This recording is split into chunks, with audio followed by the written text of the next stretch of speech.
Welcome everyone to otakusandgeeks.com. Justin here, back with more comic book reviews. And today, my friends, we are going to be reviewing a new Marvel comic.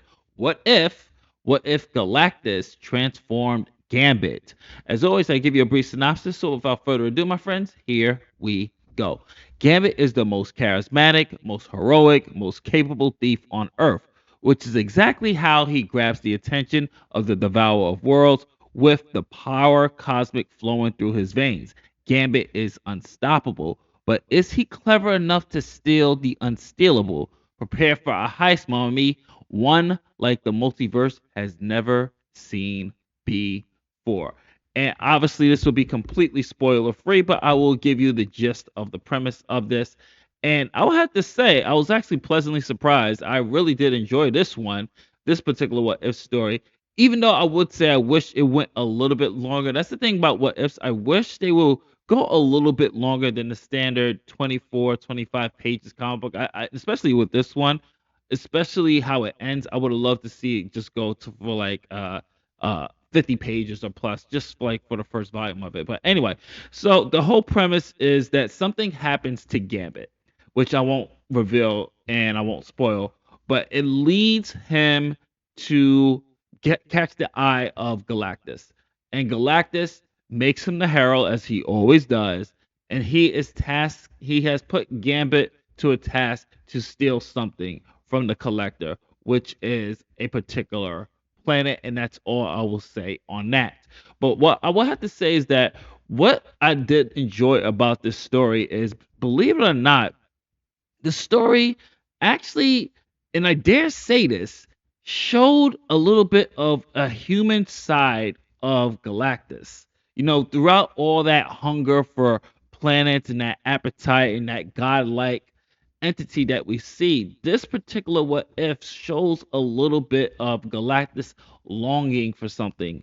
And I can't tell you what that is because it will be a spoiler. But what I did like about that is that I'm reading this and I'm just like, wow, I really feel for this entity, this god, this being right now. Like, I get it.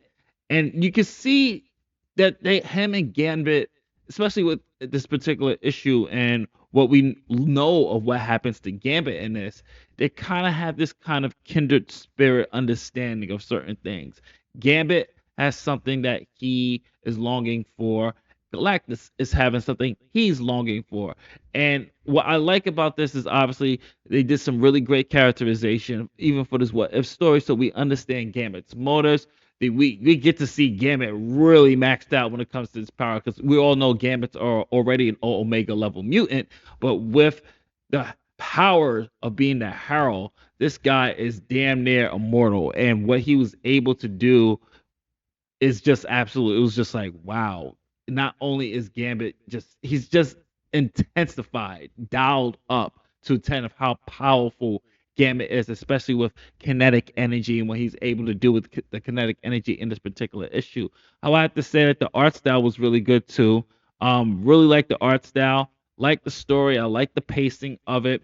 Dialogue was good as well. Dialogue is strictly pure Gambit. You're gonna get his dialogue, you're gonna get his witty jokes, but you also get a little bit of a serious side to Gambit as well. He is the Gambit that we know and love, and I felt like this was truly a solid particular issue here.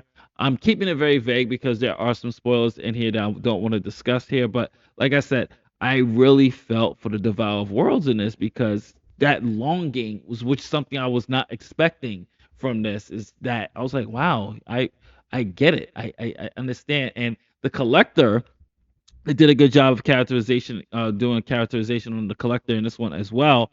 And what the collector does, and what the collector what the collector does something that has Galactus sending Gambit to get it, because the collector is very watchful of his stuff and things of that nature. So the whole premise is, can Gambit steal from the collector? And you'll have to figure out how Gambit's able to do it. And he does it in such a smart way that I was like, yeah, Gambit is fully aware. This is why he's the master thief in this. But overall, my friends, you know how we do with our comic books. We do either or read it, wait till later if there's a sale, or flat out skip it. I will say read this one. I enjoyed it. I really like I'm a big Gambit fan anyway, but I really did enjoy what they did with this. I like the fact that I for once actually kind of felt for Galactus in this one. I was just like, man, I get it. Even throughout all that God like entity and you destroying other people's planets, there's still a little bit of humanity in them. And I like what they did with that. So this is Justin from otakusandgeeks.com. If you read What If Galactus transformed Gambit, comment below, let me know. What did you think? Did you also felt for Galactus as I did?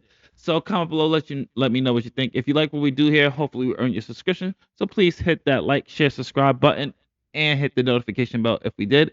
I will catch you on the next comic book review. I'm gonna be more on top of things as we go along. But if you're new to the channel, please head to the channel and browse our playlist. It's all there on the homepage. You can check out Essential Manga, Essential Anime, our weekly WWE 2K show, UWL. We have two shows, Uprising, Saturday Night Slam. And if you're over 18, check out our mature audience only, where I review sexy games, to put it lightly, and a whole bunch of other stuff, folks. We'll catch you on the next one. Later days.